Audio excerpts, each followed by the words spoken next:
Hi, namaste to you guys. Today we are discussing about convention of material. మన previous వీడియోలో convention of కన్సర్వేటిజం గురించి తెలుసుకుందాం. మనం ఈ వీడియోలో convention of materiality. What is convention of materiality? Materiality means importance. ఒక transaction యొక్క importance అనమాట. మెటీరియల్ ఐటమ్స్, ఇమ్మెటీరియల్ ఐటమ్స్ అంటాం. మెటీరియల్ ఫర్ ఎగ్జాంపుల్ ఒక ట్రాన్సాక్షన్ ఉంది. మనకి ఎవరైనా ఒక కస్టమర్ ఒక 500 రూపీస్ డిఫాల్ట్ అయ్యాడు, అంటే పే చేయలేదు. మనది 5,000 crores నెట్వర్క్ ఉన్న కంపెనీ.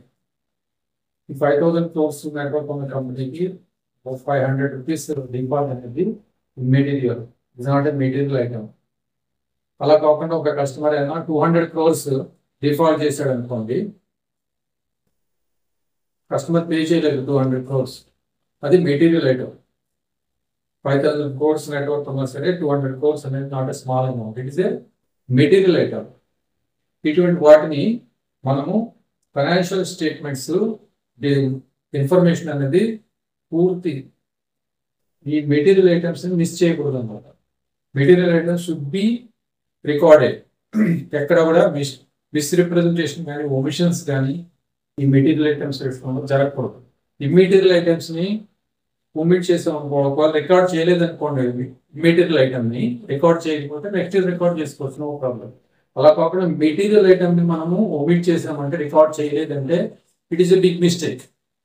కాబట్టి కాన్సెప్ట్ కన్వెన్షన్ ఆఫ్ మెటీరియాలిటీ అనేది అది ఏది మెటీరియల్ ఐటమ్ ఏది ఇమ్మెటీరియల్ ఐటమ్ అనేది ఈ మెటీరియాలిటీ కాన్సెప్ట్ లో మనకి తెలుస్తుంది అనమాట. ఇప్పుడు ఒక మెటీరియల్ ఐటమ్ మన ఫైనాన్షియల్ స్టేట్మెంట్ లో ఇంక్లూడ్ చేయలేదు అనుకోండి, దాని ప్రభావం ఎట్లా ఉంటుంది? ఒక మెటీరియల్ ఐటమ్ ని ఒమిట్ చేసాము, కన్సిడర్ చేయలేదు, దాని ప్రభావం మన ఫైనాన్షియల్ స్టేట్మెంట్ మీద ఎలా ఉంటుంది? ఫైనాన్షియల్ స్టేట్మెంట్స్ అంటే యూజర్స్ ఫైనాన్షియల్ స్టేట్మెంట్స్ లో ఉన్న ఇన్ఫర్మేషన్ బట్టి వాళ్ళు డెసిషన్స్ తీసుకుంటారు. అలాగే ఈ మెటీరియల్ ఇన్ఫర్మేషన్ అనేది will impact the decision making taken by the users of the company. Company యొక్క యూజర్స్ తీసుకునే డెసిషన్స్ మీద దాని ప్రభావం చూపిస్తుంది అనమాట ఈ మెటీరియల్ ఇన్ఫర్మేషన్ అనేది. అందుకని it is relevant to the users of the information. Material information is relevant to the users of the information, users of the financial reports. ఇది మెటీరియల్ ఇన్ఫర్మేషన్ అనేది చాలా ఇంపార్టెంట్ టు ది యూజర్స్. ఎందుకు? Users మన financial statements లో information బట్టి వాళ్ళు decisions తీసుకుంటారు. Material items ని మిస్ చేసాం అనుకోండి, చూపించలేదు అనుకోండి, వాళ్ళ డెసిషన్స్ కరెక్ట్ గా ఉండవు. కాబట్టి it is relevant to the users of the information. Second point ఏంటి? రిలయబిలిటీ. రిలయబిలిటీ అంటే ఇప్పుడు ఏదైనా మనం ఒక మెటీరియల్ ఐటమ్ ని మిస్ చేసినా లేదా మిస్రిప్రజెంటేషన్ చేసినా కానీ it will impact the capability of decision making by the users of the company. అంటే రిలయబిలిటీ అనేది దెబ్బతింటుంది అనమాట. ఏదైనా ఒక మెటీరియల్ ఐటమ్ ని మనం ఒమిట్ చేసినా మిస్రిప్రజెంట్ చేసినా ఆ క్యాపబిలిటీ, డెసిషన్ మేకింగ్ క్యాపబిలిటీ అనేది తగ్గిపోతుంది. కరెక్ట్ డెసిషన్స్ తీసుకోలేదు అనమాట. రిలయబిలిటీ అనేది ఉండదు అక్కడ. ఎందుకు? 100% ఇన్ఫర్మేషన్, పూర్తి ఇన్ఫర్మేషన్ మనం ఇవ్వలేదు. కొన్ని మెటీరియల్ ఐటమ్స్ ని చూపించలేదు అనుకోండి, లేదన్నా మిస్రిప్రజెంట్ చేసినా కానీ అది రిలయబిలిటీ కాన్సెప్ట్ కి వ్యతిరేకంగా ఉంటుంది. రిలయబిలిటీ ఉండదు. రిలయబిలిటీ లేనప్పుడు the decision making capability of the users will be less, low. Decision making correct గా తీసుకోలేరు అనమాట ఆ రిలయబిలిటీ. అందుకే అకౌంటింగ్ ప్రిన్సిపల్స్ లో ఫస్ట్ ఏంటి? యాక్యురసీ. యాక్యురసీ అంటే relevance, reliability, completeness. These are all come under accuracy. Accuracy ఉంటేనే అకౌంటింగ్ ప్రిన్సిపల్ యొక్క ముఖ్యోద్దేశం యాక్యురసీ. యాక్యురసీలో ఈ మూడు వస్తాయి. మెటీరియల్ ఐటమ్స్ ని, మెటీరియల్ ఇన్ఫర్మేషన్ ని మిస్ చేసినా అంటే ఒమిట్ చేసినా మిస్రిప్రజెంట్ చేసినా ఆ యాక్యురసీ అనేది ఉండదన్నమాట. యాక్యురసీ లేనప్పుడు కరెక్ట్ డెసిషన్స్ తీసుకోలేరు యూజర్స్. ఇది రిలయబిలిటీ కాన్సెప్ట్ లో omissions and misrepresentations of the information will directly impact the capability of decision making taken by the users. Reliability అనేది లోపిస్తుంది అనమాట మిస్రిప్రజెంటేషన్ వల్ల, ఒమిషన్స్ వల్ల. తర్వాత కంప్లీట్నెస్ అంటే ఏంటి? పూర్తి ఇన్ఫర్మేషన్ ఉండాలి. పూర్తి ఇన్ఫర్మేషన్ లేనప్పుడు మనం డెసిషన్ ఫైనాన్షియల్ రిపోర్ట్స్ ని కరెక్ట్ గా ప్రజెంట్ చేయలేము అనమాట. పూర్తి ఇన్ఫర్మేషన్ ఉంటేనే ఫైనాన్షియల్ ఇన్ఫర్మేషన్ ని పూర్తిగా యూజర్స్ కి ప్రొవైడ్ చేయగలం, కరెక్ట్ ఇన్ఫర్మేషన్ ఇవ్వగలుగుతాం. ఇన్కంప్లీట్ ఇన్ఫర్మేషన్ తో కరెక్ట్ ఫైనాన్షియల్ రిపోర్ట్స్ ని తయారు చేయలేము. కాబట్టి కంప్లీట్నెస్ 100% ఇన్ఫర్మేషన్ అనేది ఉండాలి. రిలయబిలిటీ ఉండాలి. రిలవెన్స్, యూజర్స్ కి రిలవెంట్ గా ఉండాలి. యూజర్స్ కి రిలవెంట్ గా ఉండటం అంటే ది మెటీరియల్ ఐటమ్స్ ఎప్పుడు కూడా omit చేయకూడదు. కరెక్ట్ గా ఏ ఇంపార్టెంట్ ఐటమ్స్ అన్ని should be reported in the financial statements. అప్పుడే యూజర్స్ సరైన నిర్ణయాలు తీసుకోగలుగుతారు. అందుకే material items are relevant to the users of the information. Reliable information decides the capability of decision making power of the users of the company. Decision making capability of decision making reliability మీద depend అయి ఉంటుంది అనమాట. మనం ఇచ్చే information ఎంత reliable గా ఉంటే, అంటే ఏంటన్నమాట, వెరీ కేర్ఫుల్ గా, కాన్షియస్ గా. అకౌంటెన్సీ అంటే కేర్ఫుల్ గా, కాన్షియస్ గా చేయాలన్నమాట. చాలా కాన్సన్ట్రేషన్ తో చేయాల్సిన వర్క్. ఏది మిస్ చేయకూడదు, మిస్రిప్రజెంట్ చేయకూడదు, ఏది వదిలిపెట్టకూడదు. ప్రతి ఐటమ్ ని కన్సిడర్ చేయాలి. ఫుల్ డిస్క్లోజర్, ఎక్కడ ఏ చిన్న ఐటమ్ కూడా వదిలిపెట్టకూడదు. ఫుల్ డిస్క్లోజర్ తో మనం ఫైనాన్షియల్ రిపోర్ట్స్ ని తయారు చేయాలన్నమాట. relevant to the users. Material items relevant to the users of the company, users of the financial reports.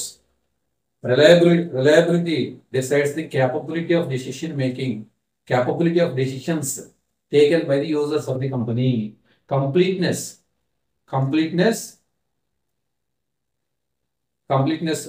మనం పూర్తి ఇన్ఫర్మేషన్ ఇస్తేనే బిజినెస్ ఫైనాన్షియల్ ఇన్ఫర్మేషన్ కరెక్ట్ గా ఉంటుంది అన్నమాట.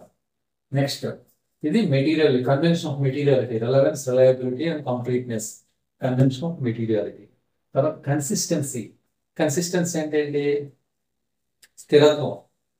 అంటే మనం అకౌంటింగ్ పాలసీస్ కానీ, కన్వెన్షన్స్ కానీ, కాన్సెప్ట్స్ కానీ ఒకే కాన్సెప్ట్స్ ని ఫాలో అవ్వాలి ప్రతి సంవత్సరం కూడా. ఇయర్ ఏ కాన్సెప్ట్స్ ని ఫాలో అయ్యామో నెక్స్ట్ ఇయర్ అదే కాన్సెప్ట్స్ ని ఫాలో అవ్వాలి. ఫర్ ఎగ్జాంపుల్ డిప్రిషియేషన్ తీసుకుంటాం. దానికి స్ట్రైట్ లైన్ మెథడ్ ఉంటుంది, రిటర్న్ డౌన్ వాల్యూ మెథడ్ ఉంటుంది. మనము స్టార్టింగ్ లో స్ట్రైట్ లైన్ మెథడ్ తీసుకున్నాం, మధ్యలో దాన్ని ఆపేసి రిటర్న్ డౌన్ వాల్యూ మెథడ్ కి అప్లై చేయకూడదు.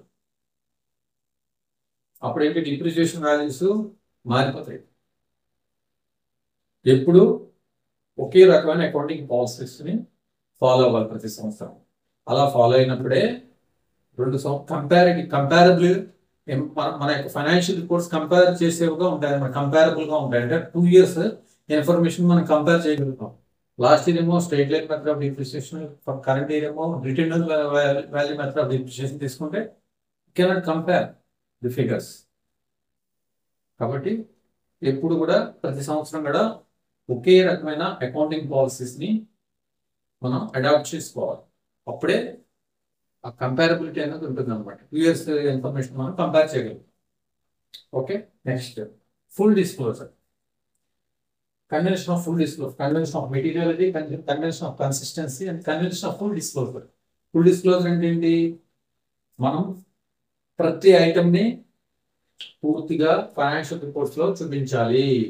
మనం అంటే ఫైనాన్షియల్ రిపోర్ట్స్ లో చూపించడం అంటే ఏంటి? దాని మీనింగ్ ఏంటనమాట, ఆ యూజర్స్ కి మొత్తము మన ఇన్ఫర్మేషన్ అంతా యూజర్స్ కి ప్రొవైడ్ చేయాలి.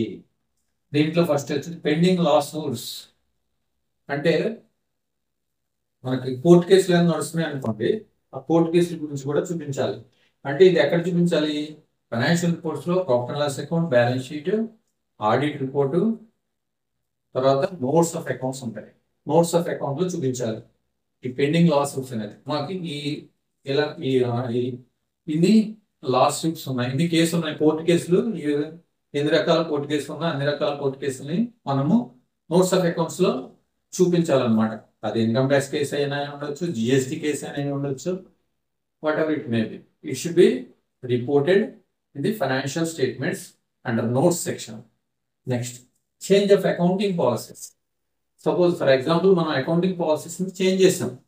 ఇందా చెప్పుకుందాం మనం, డిప్రిసియేషన్ ఈ సంవత్సరం straight line method, next year return value method. అలా కొన్ని కంపెనీలు కొన్ని సందర్భాల్లో మారుస్తారు. అంటే మెథడ్ ఆఫ్ డిప్రిసియేషన్ మారిస్తే అది నోట్స్ ఆఫ్ అకౌంట్స్ లో నోట్స్ సెక్షన్ లో మెన్షన్ చేయాలి. మేము ఈ సంవత్సరం స్ట్రైట్ లైన్ వాల్యూ మెథడ్ నుంచి రిటర్న్ వాల్యూ మెథడ్కి డిప్రిసియేషన్ మెథడ్ ఆఫ్ డిప్రిసియేషన్ ని చేంజ్ చేస్తామని చెప్పేసి నోట్ సెక్షన్ లో మెన్షన్ చేయాలి. తర్వాత ఇన్వెంటరీ లాసెస్. ఇన్వెంటరీ లాసెస్ ని ఎట్లా డిస్క్లోజ్ చేయాలి? ఇన్వెంటరీ లాసెస్ అంటే ఏంటి? ఇన్వెంటరీ లాసెస్ అనేది ఏ విధంగా ఉంటుంది? మన ప్రోడక్ట్ కి డిమాండ్ తగ్గిపోయినప్పుడు, మన ప్రోడక్ట్ డిమాండ్ తగ్గిపోతే ఏమవుతుంది? ఆటోమేటిక్ గా రేట్ తగ్గిపోతుంది. రేట్ తగ్గిపోతే ఇన్వెంటరీ వాల్యూ కమ్ డౌన్. ఇంకోటి ఏంటి? Theft, pilferage, spoilage. అంటే ట్రాన్సిట్ లో కొంత నష్టపోతాం. కొన్ని రకాల ఐటమ్స్ ట్రాన్సిట్ లో కొంత స్పాయిల్ అవుతుంది అనమాట. లాస్ అనేది ఉంటుంది, నార్మల్ లాస్, అబ్నార్మల్ లాస్ అంటే. అలా లాసెస్ అనేది ఇన్వెంటరీ లాసెస్ అనేవి ఉంటాయి. ఆ ఇన్వెంటరీ లాసెస్ ని ప్రతి సంవత్సరం కూడా ఆ ఇన్వెంటరీ లాస్ ఏం చేస్తాం మనం? రైట్ ఆఫ్ చేస్తాం ప్రాఫిట్ అండ్ లాస్ అకౌంట్. ఆ ఇన్వెంటరీ లాస్ అనేది స్మాల్ అమౌంట్ అనుకోండి, కాస్ట్ ఆఫ్ గుడ్స్ లో కలిపేస్తాం. అది బిగ్ అమౌంట్ అనుకోండి ఇన్వెంటరీ లాస్, అది సెపరేట్ లైన్ ఐటమ్ లో ప్రాఫిట్ అండ్ లాస్ అకౌంట్ లో మనము మెన్షన్ చేయాలి. కాస్ట్ ఆఫ్ గుడ్స్ లో కలపకుండా సెపరేట్ లైన్ ఐటమ్ కింద చూపించాలి.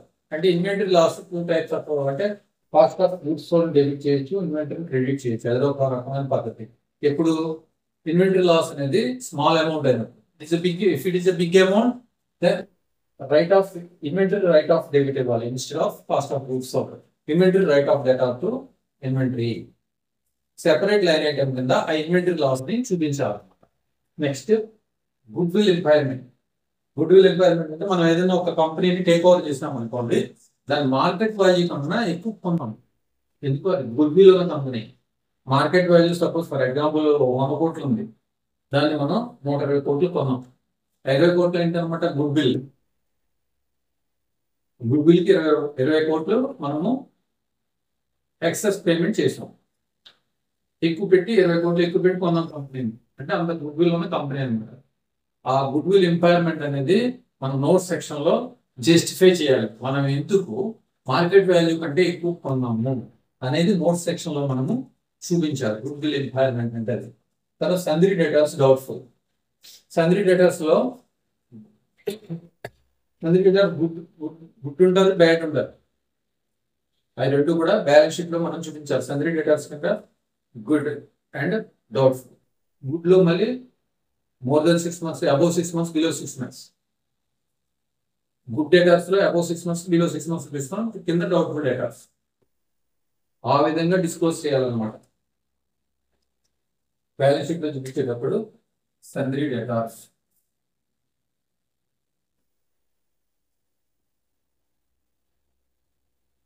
దీని కింద గుడ్,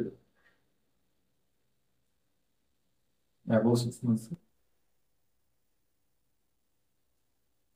below 6 months.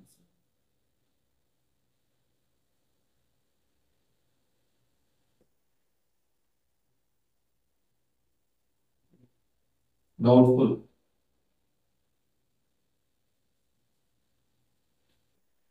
Total. ఈ విధంగా బ్యాలెన్స్ షీట్ లో మనం సంద్రీ డేటాస్ చూపించాలి. Next, encumbered assets. Encumbered assets అంటే ఏంటి? ఎన్కంబర్డ్ అసెట్స్ అంటే మన ఫిక్స్డ్ అసెట్స్ ఉంటాయి. ఫిక్స్డ్ అసెట్స్ అంటే plant and machinery, buildings, land ఇవన్నీ వస్తాయి. మనము ఏదైనా ఒక లోన్ తీసుకున్నామని వెళ్ళాం. లోన్ ఎలా ఇస్తారు? బ్యాంక్ వెళ్ళాం లోన్ తీసుకోవడానికి. బ్యాంక్ వాడు ఒకే ఒకటి కదా లోను, వాడికి ఏమి ఇవ్వాలి? మనం సెక్యూరిటీస్ ఇవ్వాలి. కొలేటరల్ సెక్యూరిటీస్ ఇవ్వాలి. ఆ సెక్యూరిటీస్ ఇస్తే కొలేటరల్ సెక్యూరిటీస్ ఏంటంటే ప్లాంట్ అండ్ మిషనరీని కానీ బిల్డింగ్స్ వాడు మార్టిగేజ్ చేసుకుంటాడు. మార్టిగేజ్ చేసుకుని లోన్ ఇస్తాడన్నమాట. అలాగా ఎన్కంబర్డ్ అసెట్స్, ఫిక్స్డ్ అసెట్స్ లో ఎన్కంబర్డ్ మనం ఎన్ని అసెట్స్ ని మార్టిగేజ్ చేస్తాం అనేది కూడా మనము బ్యాలెన్స్ షీట్ లో చూపించాలన్నమాట. ఇవన్నీ చూపిస్తేనే ఫుల్ డిస్క్లోజర్ అవుతుంది అనమాట. ఇప్పుడు మనము కన్వెన్షన్స్ లో convention of conservatism, convention of materiality, convention of consistency and convention of full disclosure ఇవన్నీ మనం తెలుసుకున్నాం అనమాట. నెక్స్ట్ మనం యుఎస్ గ్యాప్ గురించి నెక్స్ట్ వీడియోలో మనం తెలుసుకుందాం. Thank you very much.